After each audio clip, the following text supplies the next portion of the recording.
ഞാൻ പഠിച്ച മഞ്ഞനാടി പള്ളി ദർസിൽ ഉറൂസ് പരിപാടിക്ക് കഴിഞ്ഞ ദിവസം ഞാൻ പോയിരുന്നു. കാസർഗോഡ് കർണാടക അതിർത്തി പ്രദേശമായ മഞ്ഞനാടിയിൽ അന്ത്യവിശ്രമം കൊള്ളുന്നത് ബഹുമാനപ്പെട്ട സയ്യിദ് ഇസ്മായിൽ ബുഖാരി എന്ന മഹാനാണ്. കാസർഗോഡ് മഞ്ചേശ്വരത്തിൽ നിന്നും വെറും 7 കിലോമീറ്റർ മാത്രമാണ് ഇവിടേക്കുള്ളത്. പള്ളിയും പരിസരവുമെല്ലാം അടിപൊളി ലൈറ്റിംഗ് കൊണ്ട് അലങ്കരിച്ചിരിക്കുന്നു. ഇവിടുത്തെ ഏറ്റവും വലിയ സൗന്ദര്യം ജാതി മത രാഷ്ട്രീയ സംഘടന വ്യത്യാസമില്ലാതെ എല്ലാവരും ഒരുപോലെ ആഘോഷിക്കുകയാണ് ഈ ഉറൂസ് പരിപാടി. ഇപ്പോൾ പ്രസംഗിച്ചുകൊണ്ടിരിക്കുന്നത് ഹിന്ദുമത പണ്ഡിതനായ ഒരു സ്വാമിജിയാണ്. ഇങ്ങനെ വ്യത്യസ്തമായ വിഭാഗത്തിലുള്ളവർ ഇവിടെ വരുന്നു. 10 ദിവസം നീണ്ടു നിൽക്കുന്ന പ്രഭാഷണ ദുആ മജ്ലിസുകൾക്ക് സുന്നത്ത് ജമാഅത്തിന്റെ വിവിധ സംഘടനകളിലുള്ള സയ്യിദന്മാരും പ്രഭാഷകന്മാരും നേതൃത്വം നൽകുന്നു. ഞാൻ പോയത് ഉറൂസിന്റെ അവസാന ദിവസമാണ്. അതുകൊണ്ട് തന്നെ നല്ല തിരക്കാണ്. ഉറൂസിന്റെ അവസാന ദിവസം 10,000-കണക്കിന് ആളുകൾക്കാണ് ഇവിടെ ഭക്ഷണ വിതരണം ചെയ്യുന്നത്.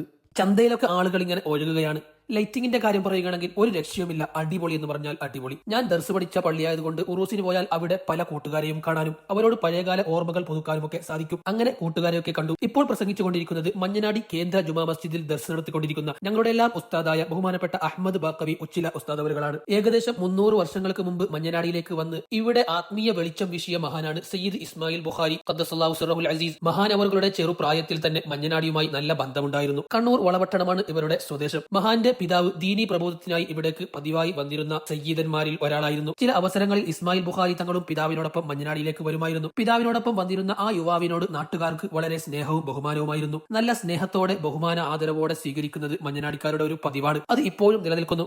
സയ്യിദന്മാരെയും ആലിമീങ്ങളെയും മുത്തഅല്ലിമീങ്ങളെയും സ്നേഹിക്കുന്ന വിഷയത്തിൽ മഞ്ഞനാടിക്കാർ എപ്പോഴും മുൻപന്തിയിൽ തന്നെയാണ്. മുത്തഅല്ലിമീങ്ങൾക്ക് ഭക്ഷണം കൊടുക്കുന്ന വിഷയത്തിൽ ഓരോ വീട്ടുകാരും വളരെ ആവേശത്തോടു കൂടിയാണ് അത് ഏറ്റെടുക്കുന്നത്. അങ്ങനെ വിവാഹശേഷം സയ്യിദ് ഇസ്മായിൽ ബുഖാരി തങ്ങൾ വളപട്ടണത്ത് കുടുംബസമേതം താമസിച്ചെങ്കിലും മഞ്ഞനാടിയുമായുള്ള ബന്ധം തുടർന്നു. പിതാവിന്റെ വിയോഗത്തിന് ശേഷം മാതാവിന്റെ അനുഗ്രഹത്തോടെ അദ്ദേഹം മഞ്ഞനാടിയിൽ താമസം ആരംഭിക്കുകയും അവിടെ തന്നെ പള്ളിയിൽ കഴിയുകയും ചെയ്തു. അങ്ങനെ മഹാൻ അവിടെ തന്നെ വഫാത്താവുകയും ചെയ്തു. ഇപ്പോൾ 2 വർഷത്തിലൊരിക്കൽ ഇവിടെ വിപുലമായ രീതിയിൽ ഉറൂസ് പരിപാടി നടത്തി വരുന്നു. ഇവിടുത്തെ ഈ ഉറൂസ് പരിപാടിയുടെ വിജയത്തിന് ഈ നാട്ടിലെ ഓരോ ആളുകളുടെയും കഠിനാധ്വാനം വളരെ അധികമാണ്. അള്ളാഹു മഹാന്റെ മദദ് ഞങ്ങൾക്ക് എല്ലാവർക്കും നൽകി അനുഗ്രഹിക്കട്ടെ.